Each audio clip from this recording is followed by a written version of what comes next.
We are recording. So welcome back, everybody, to the Head for Knowing podcast, brought to you by the folks at Da Vinci Collaborative and led by me, Kerry Leo. We're excited to be back. We launched originally with our inaugural podcast back in the spring, and we were super excited to get that going. And then a lot of things happened at Da Vinci. We had people who had babies. We had people who had to take some time off. We had people who were moved. That was me. So we kind of took the summer off for a little bit. And the excitement of getting our first podcast out there gets to come back to us all over again because it feels like we're starting over. So welcome back. We're going to talk today with one of our good colleagues and friends, Dr. Hilary Gomes. But in the coming episodes, we're going to be introducing some pretty amazing women representing widely different career fields to share their thoughts and experiences about their professional journeys. Each of these women were chosen due to their relationship with the problem-solving mindset, all of whom navigate challenges on a daily basis and embrace, encourage, and embody solution mindset from a truly positive perspective. We're really trying to bring a lot of that in the work that we do. We see that perhaps in this current climate, positivity would be welcome. So we want to hopefully bring that in and introduce you to some really amazing people who are doing some amazing, brave, courageous things, I would say, even though they may not think that. So today we have our friend, Dr. Hilary Gomes, a licensed and board-certified pediatric neuropsychologist with clinical and research expertise in a wide variety of clinical conditions, including intellectual disabilities, dyslexia, and other learning disabilities, language impairments, Asperger's and autism spectrum disorders, attention deficit hyperactivity disorder, and any other name you want to find out there. She's done it all. She has experience working with individuals ranging from preschoolers, little babies, to young adults. She received her Ph.D. from the Graduate Center of the City University of New York and completed a National Institutes of Health postdoctoral fellowship in pediatric research at Albert Einstein College of Medicine, where she brought me in once to scare the pants off me and speak to her colleagues over there about dyslexia. Thank you. That was very cool. Before coming to Long Island, she was an associate professor of psychology at the City College of New York and taught neuropsychological assessment of children and adults at the graduate level for over 10 years. She's a fellow in the National Academy of Neuropsychology, and her research has been funded by the NIH and the Autism Speaks Foundation. Always nice to talk about my good friends in such a professional manner. Hello, Dr. Gomes. Hilary, how are you? I'm good. I just wanted to add to that introduction that I met you because a colleague of mine recommended you when my daughter was having trouble learning to read. He said you were the absolute best, and you were, and she reads, and she's in graduate school. So you fixed her. Thank you. We fixed her. Hooray, put that on our resume. I'm glad you brought that up. Of course, I would never do that. That's for you to share, but it was one of those meetings, right, where we kind of had this instant karma, and not only did we become fast professional colleagues, but that has turned into over a decade worth of friendship, and that's gone way beyond the professional realm, and I am very happy about that. So we're fortunate enough, I guess we can talk about that, to share our space here at Da Vinci Collaborative with Dr. Gomes. Having her expertise so close at hand has been invaluable to us as we work to uncover the root of the challenges that some of our students face. And you're just an all-around fun person to be with. And I say that on purpose because we work with a lot of neuropsychologists, but you're ours. We find you I'm very happy to be yours. Yes. If we're allowed to have somebody be ours. We love our colleagues at large, but you're ours. So we're excited to have you with us today. Appreciate you sharing your time and your brain with us. So as you said, for many years now, you and I have had deep conversations regarding the work that we do and the challenges we face and the challenges our students present with. It's been helpful having you as your for consult. So thank you. Well, and vice versa. I have learned so much from you and the other people who work at Da Vinci in terms of understanding better. I know how to diagnose the learning disabilities, but I don't always know how to intervene appropriately and what programs are available. And it's been a tremendous learning experience for me too, to have kind of direct access to some of those interventions that I often recommend and sometimes don't know as deeply as maybe I should. Yeah, I think that was one of the first things that I found so um, eye-opening when I met with not only you, but some of your colleagues who have been so generous in sharing their expertise and their consult. When I first met your colleague who recommended our friendship together, it was really when Elaine and I started Da Vinci, and we were working out of this little office, working with students and trying to support their reading, them on their reading journey. We started getting referrals from a neuropsychologist, Tom Preston, as you know, good friend of ours. And we were thrilled that somebody knew about us and we hadn't gone to seek him out. And he was referring folks to us. And we quickly, made a phone call and said, thank you so much, but why? Like, we really wanted to know, like, what made you want to come to us? Because this was almost 20 years ago, and we were really building our capacity to be problem solvers, right? We didn't know that at the time, but we do now. And over the next few years, as we got introduced to you and your husband and some of our other colleagues out there, when you guys started to share with us just what you said to me, we look at you as the experts and these amazing professionals who have so much diagnostic wisdom to share with us, and almost a little scary, right? Like, you guys are both the ones with the PhD and we're just out here doing the work.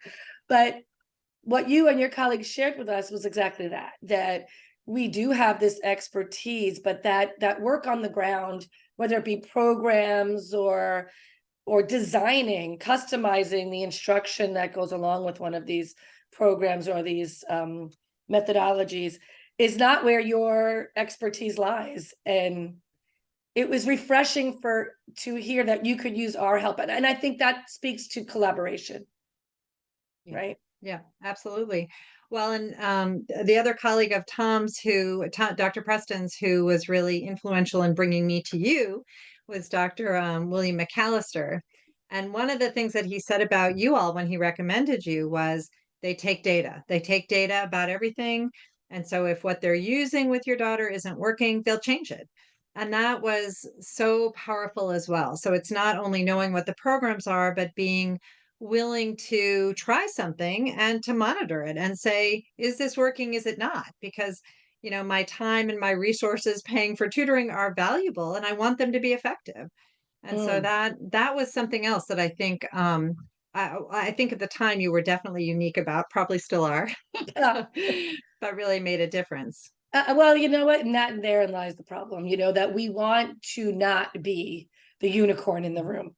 And I think I didn't realize when we were doing this, because it was just our method and our way about, identifying a problem, diagnosing and prescribing some type of intervention, really thinking before we begin. And if what we're doing is working, what do we think progress should look like? And are we willing to be able to really drill down into variables so we can find that one thing that might, or two things that might need to be adjusted, because that's just the scientific method, right? That's just the way it works. And I don't know if we, my friend Elaine and I, when we first started, really were aware that that was what made us different and unique. It was just our way of doing it. Now, when you look 20 years later, I do think that's where we find ourselves in trying to work with our district partners to develop their capacity to do the same, so that we aren't unique in our approach. Because I don't think the approach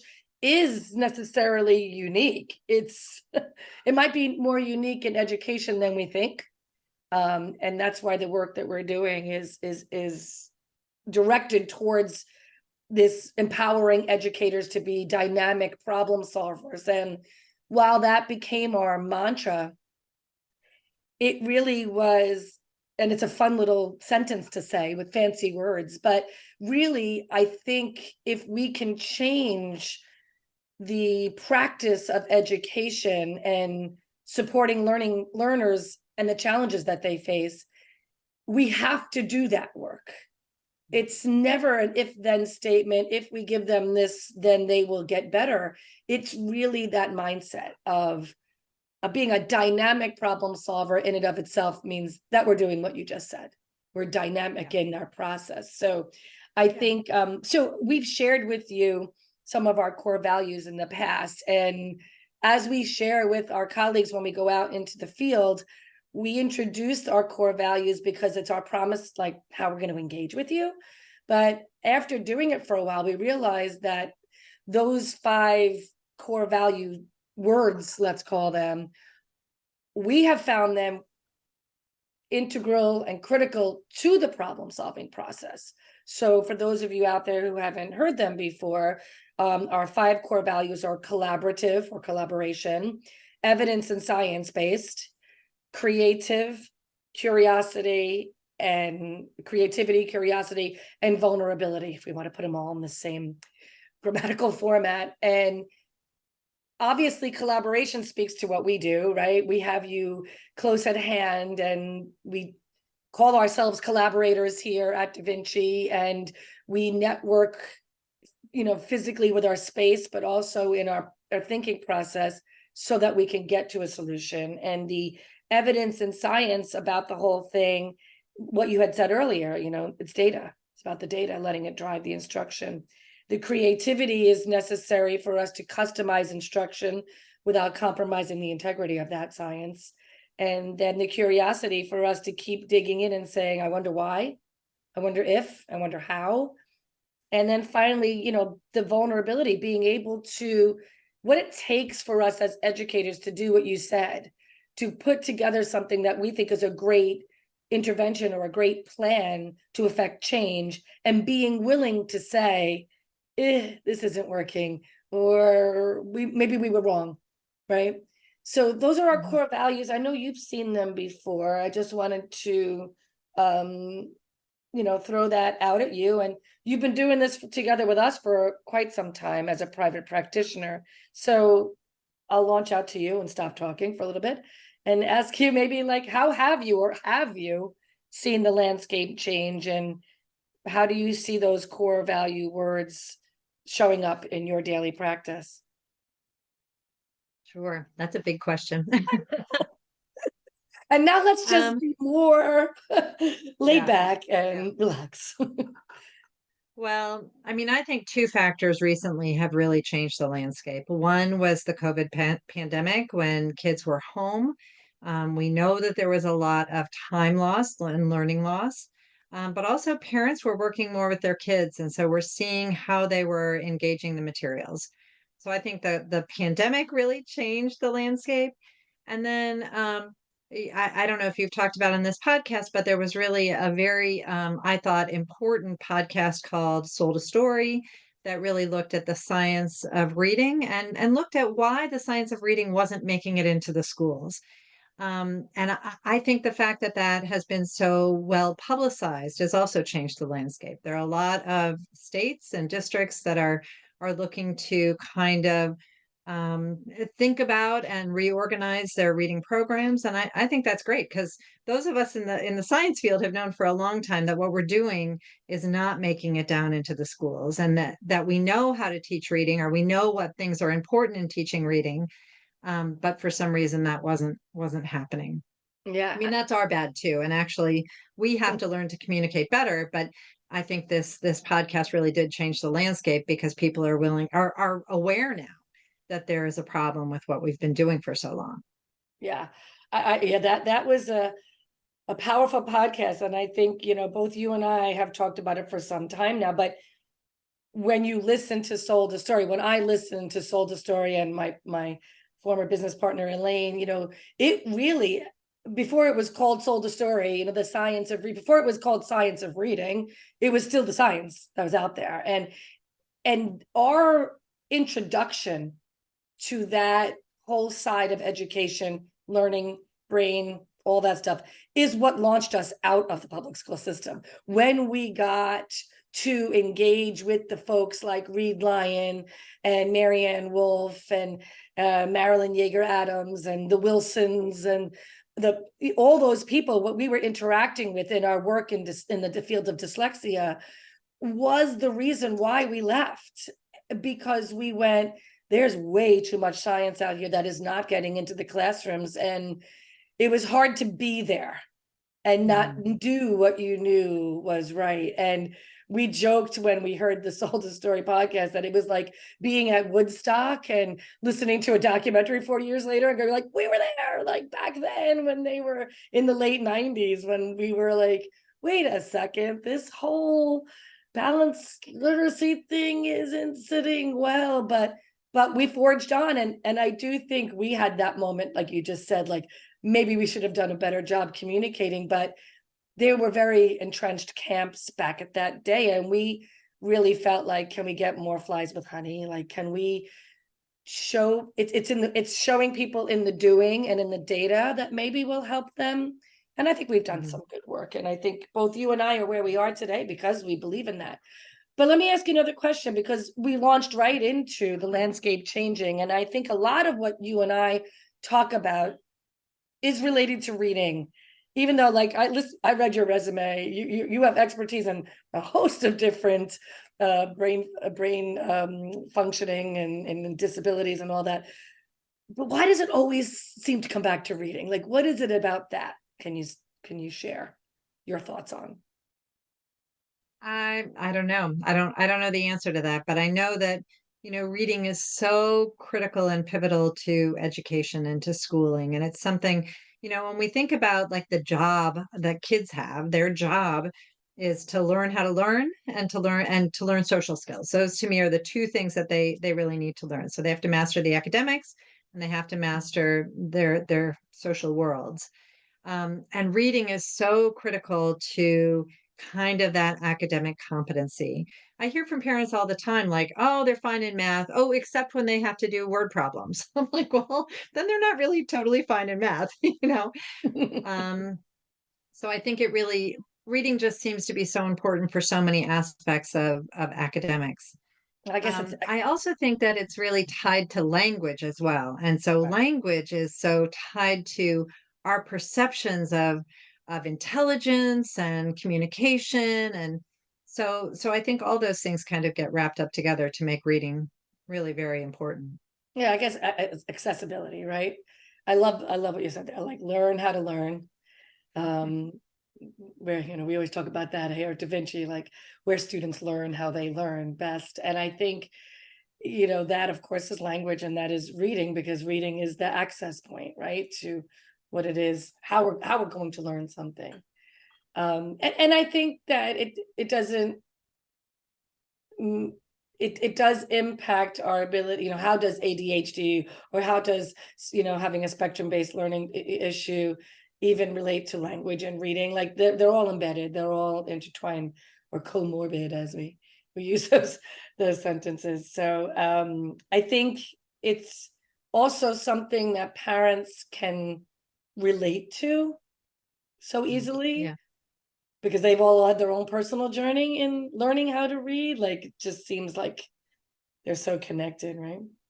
So talk to me a little bit about we launched about the problem solving process. So at Da Vinci, we have our navigating challenges process framework, which is our take on the scientific method, really. Like I use data to help us identify a learning challenge, to correlate the data in a way that we can come up with a hypothesis for why we think it's happening, and then in structuring an experiment, so to speak, which looks like our intervention plan, and deciding on what variables we're going to monitor to see if change happens and adjust, and then doing the work, collecting, observing, and reflecting back and saying what worked, what didn't work.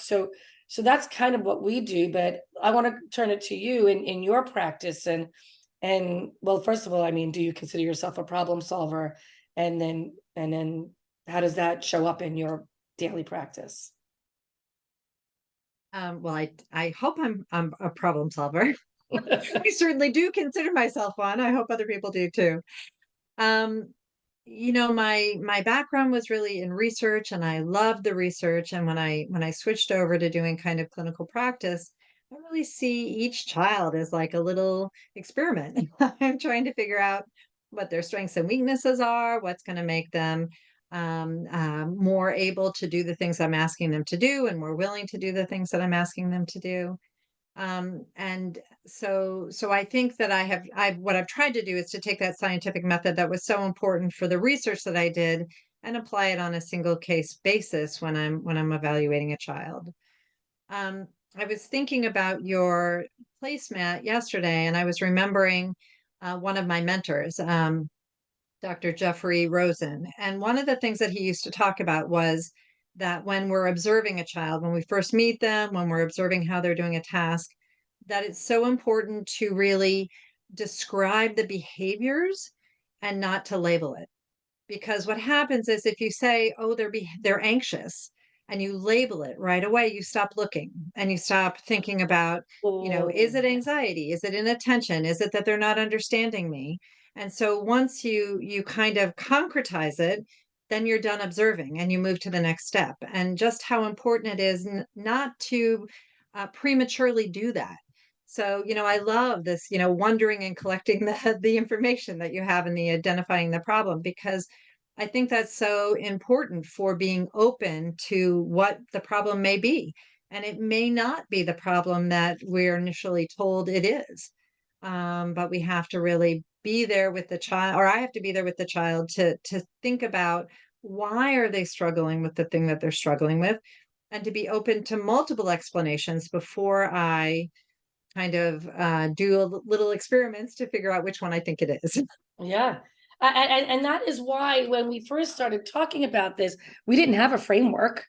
It was just, hey, so how are you identifying the problem? How do you know what it is? And how do you know what you want to do about it? And by talking with our colleagues, we realized, wait a minute, maybe we do need to help them with the actual steps in the process. So you could just hop from identify to diagnose, like you're saying, but in the practice, when we drill down into it, is so what data is going to show up? What are we looking at? And let's all agree upon this data set or sets so that we're not just picking and choosing what data kind of confirms our bias, right? And then not just having it as like an entry into the table, the discussion table, but working through a practice of noticing and wondering. In each of the modules that we talk about with our districts, there's one or two things that we say, and that is the sweet sauce that gets added to it. And I think in the identify, it is that what you're saying. We're going to practice noticing and wondering and deciding if there's more data we need to collect, or are we ready to move into that next phase, which would be diagnose. It's so gorgeous to watch this happen, especially in a collaborative table for people who maybe not this particular experts. So in the speech teacher might comment on something that we see in the reading data, or the resource room teacher might comment on something that we're seeing on the speech teacher's evaluation. And we're just, oh, I noticed that, or oh, I wonder what that means. It changes the whole vibe of the table to be what you're saying. And it's really fun to watch. It really is. Mm-hmm. And we do talk a lot about in the diagnosis piece, like, why does that have to be a whole nother module? And it really is because we want us to kind of notice everything and then start to tie these things together, those things that keep popping up, those things that almost we're ruling out things that aren't, and we're saying, wait, we're noticing this in more than one area. All right, now we have something that we can sink our teeth into. I just love watching the tables to work like that, and that's why collaboration is so important, I think, right? Well, and I think the other piece of that is that they come from different perspectives, so they're Right. likely to notice different things. Yeah. Um, Yeah. In your practice, just in the way you evaluate people's brains and their thinking processes, are there inherent traits that you see or characteristics, professionally speaking, that good problem solvers do? I don't know. well, I think that being open to seeing what's there as opposed to labeling it is definitely one of them. And also being willing to change what you're thinking. Sometimes a child will come into me with a referral question. Are they dyslexic? And maybe they are, maybe they aren't. But if I kind of fix on that and already decide before I see the child that that is what it's going to be, then I'm not really paying attention to the data. Mm. So I think people who are kind of open to looking at a case from multiple perspectives are willing to have their first hypothesis be wrong, willing to be flexible, not be rigid about, oh, it must be this. This is the first thing I thought. Um, and be willing to kind of get feedback both from teachers and parents and the child about what feels like it fits, is a correct description of the issues that they're having or the difficulties they're having or the places where it's hard for them to move forward and hard for them to learn. Um, So then I'll ask you that next question. Have you, two questions. Have you had experience being at a collaborative table in whatever way they showed up and been part of an inflexible team that maybe did not get to address the problem because of that inflexibility? And then my second question would be, have you had your mind changed by being part of a collaborative table and say, maybe coming in with one thought and leaving with another because of being at that table? yeah, sure. Those are great questions. I think that I, I think that it's very easy for me in the vacuum of the one-on-one testing setting to come up with very good diagnoses and hypotheses about what's going on for the child. And I always try to really talk to the parents and the teachers and the child in that process of trying to figure out what the strengths and weaknesses are and what ways to go forward. And sometimes what happens is you go to a collaborative meeting and some of those things have been tried. And sometimes they found them to be ineffective. And so, sometimes that's perhaps because they haven't done them in the way that I would do them, or perhaps because that's not going to work with that child.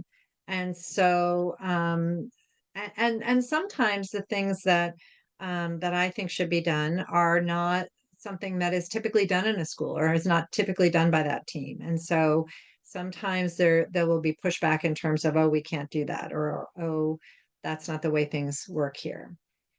So I've found some rigidity in my collaborative partners that way. Do you think And that is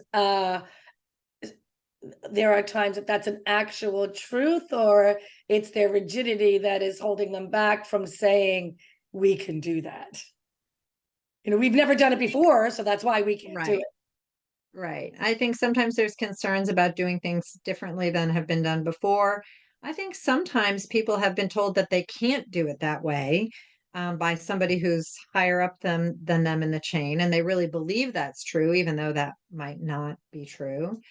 Um, so I think it's a little bit of both. I also think it's a lot of, especially in our partners in the schools, really heavy caseloads. And some of what we're talking about doing takes more time than taking a prepackaged program and say, this Yeah. is what we're going to do with this child.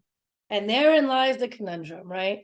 I mean, you think like, okay, so then what? I do this all the time and probably gets people mad at me. It's like we would really love to do that, but we can't because of this, because we have so much going on and we have such heavy caseloads. So we're just gonna do this. But we already know that that's gonna leave you just as frustrated because you're not gonna get the results that you want. So, Yeah. it's the old work smarter, not harder, but being willing, and you and I have talked about this so often, like how do we get them to be willing to dig in to what looks like hard work, but yet will be such rewarding and easier pathway if you do it that way? It's that initial like pop through the bubble of this is hard and go, well, that wasn't as hard as I thought it was going to be. And the kid is so much more successful now. Yeah. Yeah. Well, and it's not only, I mean, the other collaborative partner at that table is often the parents. Sometimes that's where the rigidity exists as well. Right. And so that's a lot of times, if we can think about staying authentic to a process, let the data help you have the conversation. Let the data speak for you. Like we often say, like, because it is a collaborative table and not everybody gets what they want out of some of these conversations with students, if you are majority rules and we're presented with something that we personally isn't going to get the desired effects, then do it even with even more specificity and let the data show the growth journey so that you can make change. So if you wanted me to see this student 3 times a week and do this program, and if we ask the question, what do we think progress is going to look like, measurable growth, and it doesn't happen, well, if you deliver all of that with the variables they gave you, then when we go and unpack, we can get there faster. That's a hard thing, I think, for some people to swallow. And I know, one of the questions I had for you and I wanted to talk to you about, because we are on this side, is how do we encourage that growth mindset with them? Because even though we might be disappointed at one of these meetings, as sometimes we do come out and saying, oh, I wish that we could have made a bigger impact, we still go back and go, how can we do it differently? How can we help them to make the change that they too want? Right. I just want to go back a step because I think you articulated, but maybe not as deeply as you should have, a point that I think is so important. Describing what progress looks like. And so I see this on the side of some of my families sometimes. They're so desperate for the child to kind of close the gap and to be where their peers are. But it's actually that's often not realistic, or it's not going to occur in 1 month or one semester or one school year.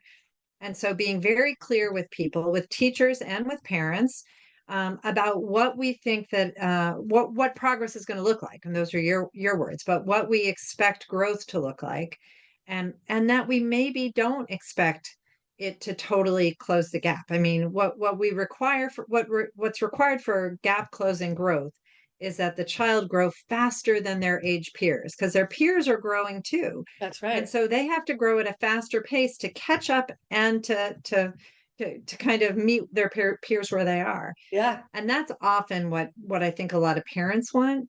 And that's often not realistic given some of the challenges that the kids have.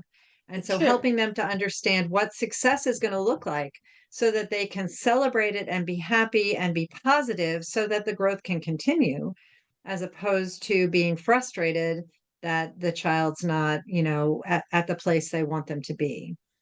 And like you had Um, said earlier, we have to do a better job at that, right? So the collective we, uh, from those of us, like we consider ourselves these scientists who are working in this problem solving process, from the evaluation standpoint all the way into implementation, but for all stakeholders involved in students' learning journeys, what will the progress journey look like? And that is one really cool area where we could just get better, because it's only about articulation. We're doing the work anyway. So we know, but we just don't always say it.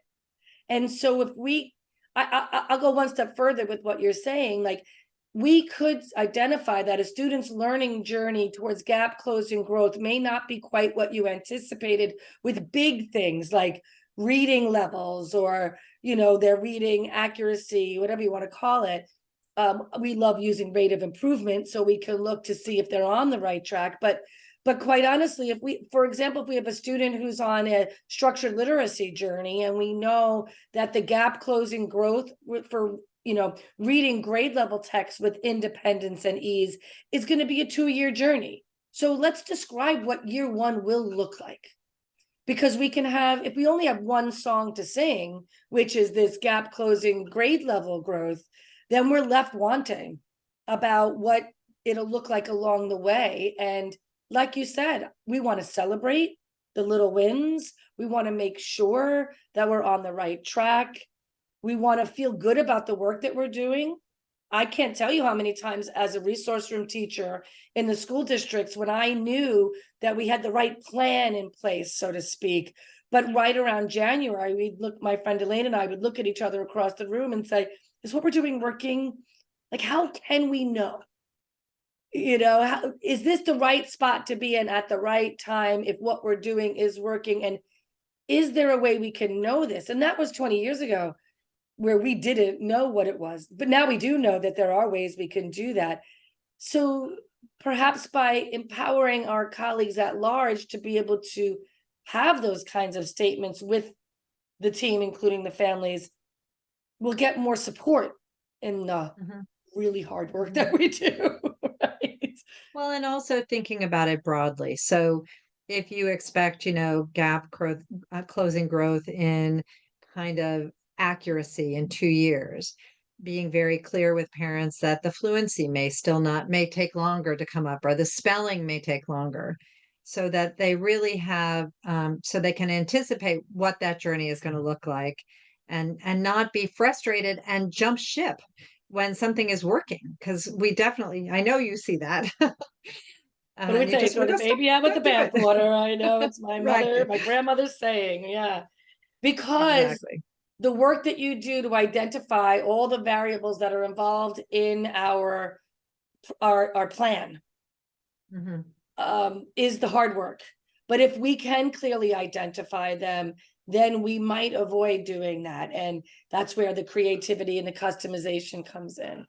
And that I feel like we can do more good for the school partnerships that we have if we can support their thinking process there than just telling them our recommendation and have at it. All right, do what we said or it's going to fail. Like, that's not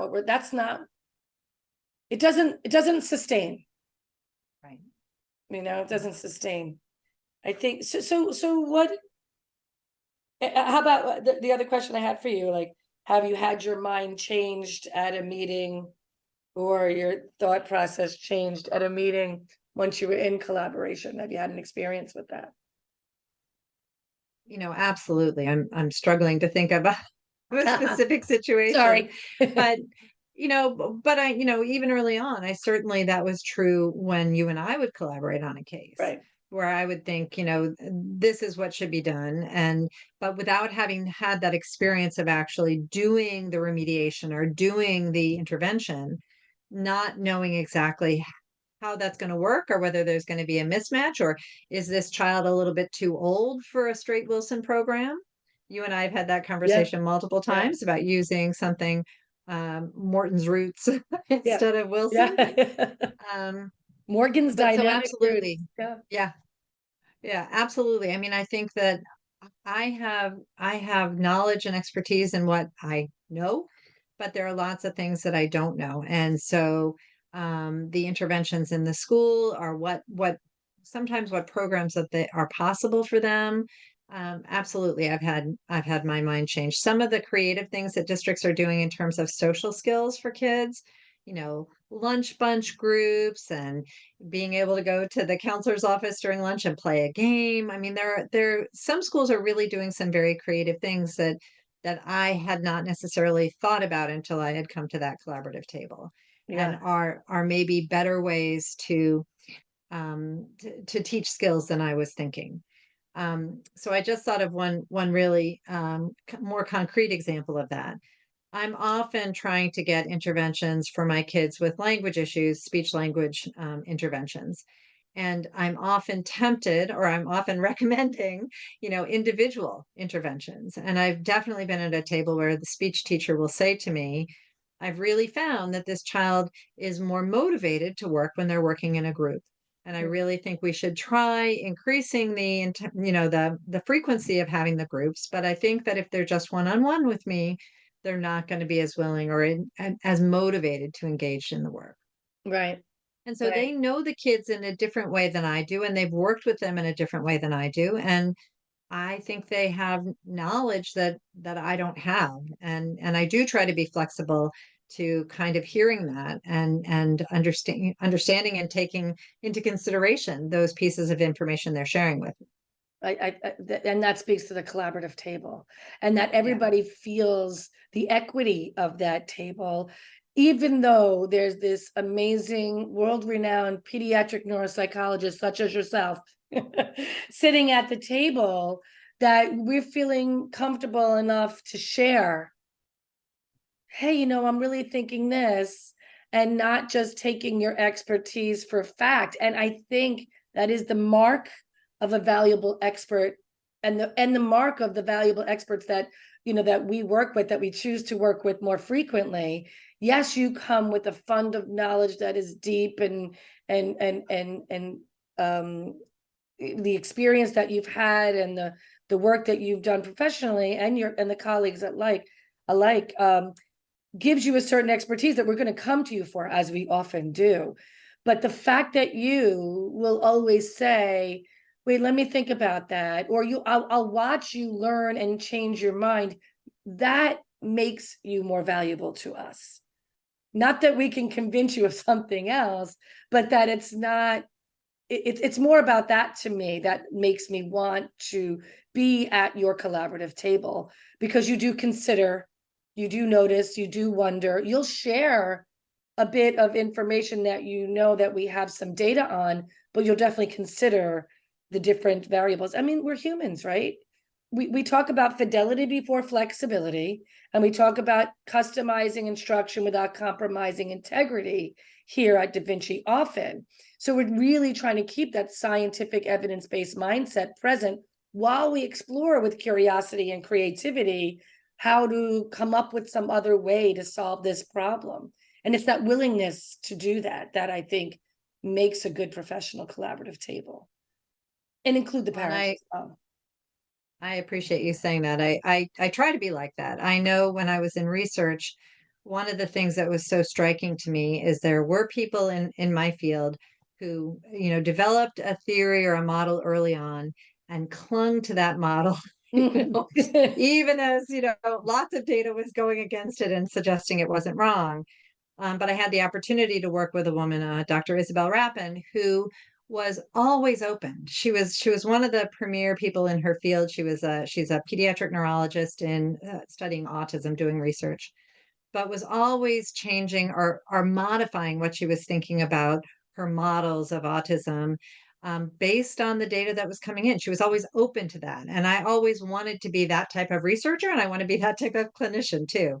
Really not stuck in thinking about things in certain ways, but open to observing the data and the information and the behaviors, and to integrating that in a way that is always moving the science forward, Yeah. and the understanding forward. And the colleagues that you've chosen to surround yourself with, they always say that, the person is made up of the people that they surround them with. And to go back full circle to where we started, and when you did come to me and say, hey, my colleagues at Einstein Medical School would like to know a little bit about dyslexia. I mean, I was floored, and of course scared to death, because who am I to talk to these neuropsychologists about the brain? But it was their, yeah, they were, well-trained neuropsychologists who were still seeking at this point in their career. Tell us more from your perspective. That really shifted something in me to say, you know, the perspective of collaboration and considering different, viewpoints was so much more valuable than that I had ever really thought. And it changed the way that we showed up at collaborative tables. Even when we're working with folks who might consider us the experts in the room. We'll pull a chair up and say, no, we're here to work with you, not for you. So how can we empower you, again, to be dynamic problem solvers? So we could go on and on and on, but I do want to give you some of your day back, and I know you've got a lot of things going on today. So I'll leave you with two things. One, I'll say, what is the biggest challenge you see happening for education right now? And then what are you excited about? And is there something you're excited about in your field or in the landscape that we're seeing? I feel like I talked about some of those things already, but Okay. I'm happy to revisit them. So I'm really excited about the fact that there is this shift in thinking about how to teach reading. I mean, I think that is a total game changer for my kids, for the kids that I see. And I'm also, we didn't really talk about it at all, but whenever I'm working with a child, I'm always trying to help teach the skills that they're missing, but I also want them to help compensate for the skills. So the accessibility of assistive technology, to me, is a total game changer too. I can have a 7th or 8th grader who's reading at a 1st grade level who can still access their science textbook or their social studies textbook. And that, I think, changes the playing field in a way that wasn't true when I was in school. So Agreed. I'm really excited. And you had said about those earlier, things. the job of the students is to learn how they learn and the social skills. And to be honest, like while we're in the process of learning how I learn, I can use a scanning pen to read this and be just as cool as my other middle school friends, that I don't have to leave the room and go somewhere else. So any type of assistance we can give them to be part of the norm, I agree with you. And I don't know any adults in my circle who don't access text now in some way, or auditorily, audio text, whether it's Audible or iTunes. That wasn't happening 20 years ago, and it is now, and it's great. Well, and my daughter, who did have this history of having some difficulties learning to read, recently taught me how I can get my Word programs to read my reports to me out loud. And it's just built into my program. I wasn't aware that it was there, but it allows me to review my work and to catch kind of minor grammatical errors that I don't see when I'm reading, but I hear automatically when I'm listening. Absolutely. And so the fact that those programs are so available to everybody, us, but also to the kids who are better able to find them anyway than we are. Yes, it's exciting. And the pandemic did accelerate that whole thing, because it used to be like assistive technology is available for those people who need assistance, which is all of us. And then once we had to shift everything to digital space and virtual learning situations, everybody had to get real good at technology real quick. So if there's something good that can come out of what we dealt with, that certainly was one of them.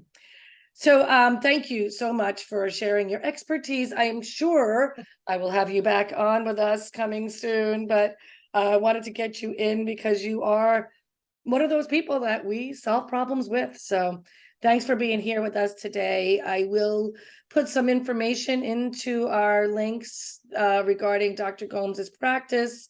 And if there's anything that we talked about that anybody would like to know more about, you could certainly find us at DaVinciCollaborative.com.